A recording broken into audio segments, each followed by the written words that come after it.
지금 한국 축구계가 발칵 뒤집혔습니다.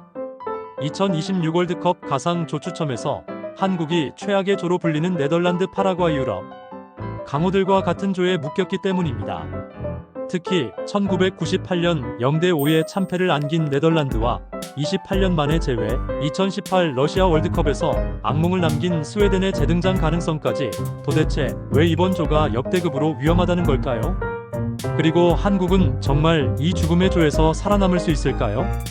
지금부터 한국 축구가 맞닥뜨린 이 운명의 조편성의 모든 비밀과 탈출 해법까지 낱낱이 공개합니다.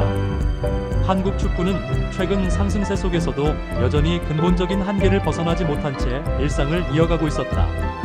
포트의 확정이라는 성과가 있었지만 강호들을 상대로 결정적인 승리를 만들지 못한 현실은 선수단과 팬들 모두에게 남겨진 숙제로 남았다. 평가전에서는 좋은 장면들이 나왔으나 본선 무대에서 통할지에 대한 의문은 여전했다. 선수들은 일상적인 훈련 속에서도 자신들의 전술적 정체성이 무엇인지, 세계 무대에서 어떤 방식으로 싸워야 하는지 답을 찾지 못한 채 고민을 이어갔다. 모두가 더 큰 변화의 계기가 필요함을 느끼고 있었다. 2026 북중미 월드컵 가상 조추첨 결과가 발표되는 순간 한국 대표팀에 전혀 새로운 현실이 주어졌다. 네덜란드, 파라과이, 그리고 강력한 유럽 플레이오프 팀과 같은 조에 묶였다는 사실은 국내외 언론의 즉각적인 주목을 불러왔다. 죽음의 조, 최악의 조편성 가능성이라는 평가가 쏟아졌고 팬들도 깊은 불안을 감추지 못했다.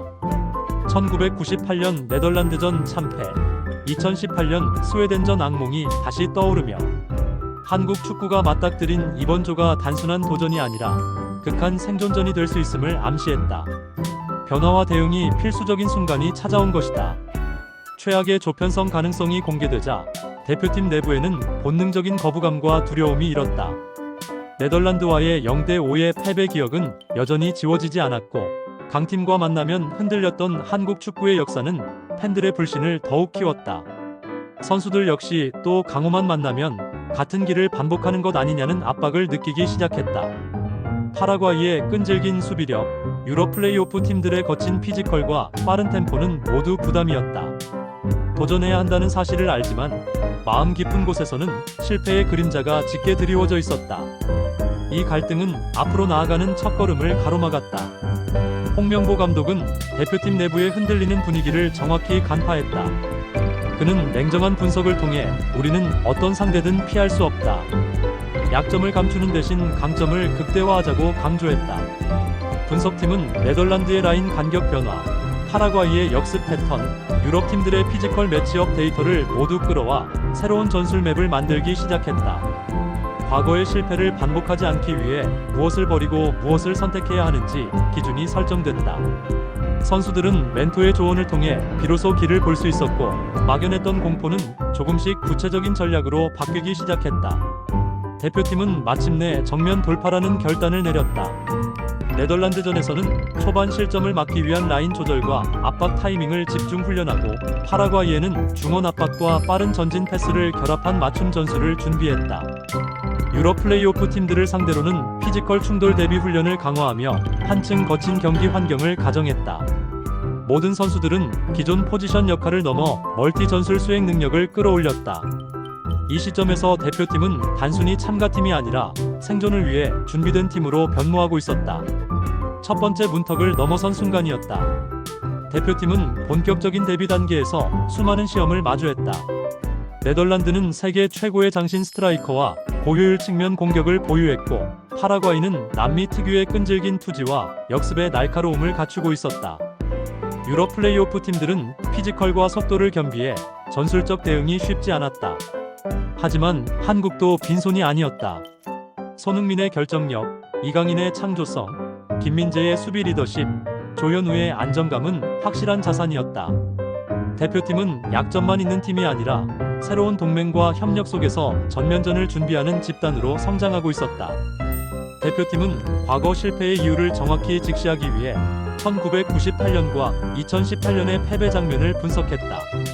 당시 무엇이 한국 축구를 무너뜨렸는지, 어떤 정신적 공백과 전술적 오류가 있었는지를 탐색했다. 그 과정에서 한국 축구의 핵심 정체성인 빠른 템포, 촘촘한 압박, 포기하지 않는 정신력이라는 본래의 강점이 다시 떠올랐다. 이는 단순한 전술 변화가 아닌 사명과 정체성의 재정이었다. 팀 내부는 이제 단어 하나, 움직임 하나에도 의미를 부여하며 진정한 변화를 위한 심연 속으로 더 깊이 내려가기 시작했다. 가상 분석에서는 네덜란드전 패배 가능성이 반복적으로 나타났다. 파라과이의 세밀한 역습에도 쉽게 흔들리는 장면이 예상됐고, 유럽 플레이오프 팀의 강한 피지컬 앞에서 중원 주도권을 잃는 시나리오도 자주 등장했다. 데이터는 냉정했고 모든 지표는 한국에 불리하게 흘렀다. 선수단 내부에서는 위기감이 극도로 높아졌고, 일부는 체력 압박 전술 완성도에서 필요한 기준에 미달하기도 했다. 그러나 이 혹독한 시련은 오히려 대표팀이 기존의 나약함을 버리고 전술 정신력 체력 모두를 다시 구축하는 계기가 됐다. 죽음 같은 순간이 새로운 출발점이 된 것이다. 분석팀과 코칭 스태프는 무수한 데이터를 검토한 끝에 결정적인 해법을 찾아냈다. 네덜란드전에서는 실점 최소화 전략, 파라과이전에서는 반드시 승점을 확보하는 맞춤형 압박 플랜, 유럽 플레이오프 팀과의 경기에서는 승점 4 이상을 만드는 현실적 시나리오였다. 이 전략을 기반으로 예측 모델을 다시 돌리자 한국의 32강 진출 확률이 61%까지 상승하는 결과가 나왔다. 선수단은 처음으로 해볼 수 있다는 확신을 갖게 됐고, 준비 과정에서 얻은 통찰은 더 강한 팀으로의 진화를 가능하게 했다.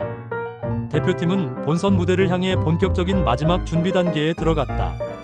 네덜란드 전담 분석조는 상대의 측면 빌드업 패턴을 해부했고, 파라과이 데뷔조는 중원 압박을 실전 수준까지 끌어올렸다. 유럽 플레이오프 대응조는 강한 피지컬 충돌에 대비해 체력 프로그램을 강화했다. 모든 훈련은 실제 월드컵 환경을 가정해 진행됐고, 선수들은 경기 순간마다 어떤 선택을 해야 하는지 반복적인 시뮬레이션을 수행했다. 시간은 점점 부족해졌지만 팀은 가장 완성된 형태로 응축되고 있었고, 이제 최종 대결을 위한 귀로에 올랐다. 월드컵 개막이 다가오자 대표팀은 전 세계의 시선을 받으며 첫 경기를 준비하게 됐다. 네덜란드전은 단순한 조별리그가 아니라 과거의 0-5 참패를 넘어서는 상징적 무대였다. 선수들은 공 하나, 태클 하나에 모든 힘을 쏟아부으며 두려움 대신 공격적인 자세를 택했다. 전술적으로도 라인 간격과 압박 타이밍이 이전과 비교할 수 없을 만큼 정교해졌다. 한국은 더 이상 강호 앞에서 주저하는 팀이 아니라 승부를 걸 준비가 된 팀이었다. 이 경기에서의 퍼포먼스는 한국 축구의 부활을 전 세계에 증명하는 순간이 된다. 조별리그 여정은 한국 대표팀에게 단순한 대회 참여가 아니라 성장과 변혁의 과정이 되었다. 강호들과의 싸움 속에서 얻은 경험은 선수 개개인의 전술 이해도와 정신력을 한 단계 끌어올렸고, 이는 한국 축구 전체의 체질 개선으로 이어졌다. 팬들은 대표팀의 싸움에서 새로운 희망을 보았고, 세계는 한국 축구의 잠재력을 다시 평가하게 되었다. 이 여정은 끝이 아니라 새로운 시작이었다. 시청자들에게 전한다. 여러분의 관심과 응원이 한국 축구의 미래를 바꿉니다. 지금 구독과 좋아요로 함께해 주십시오.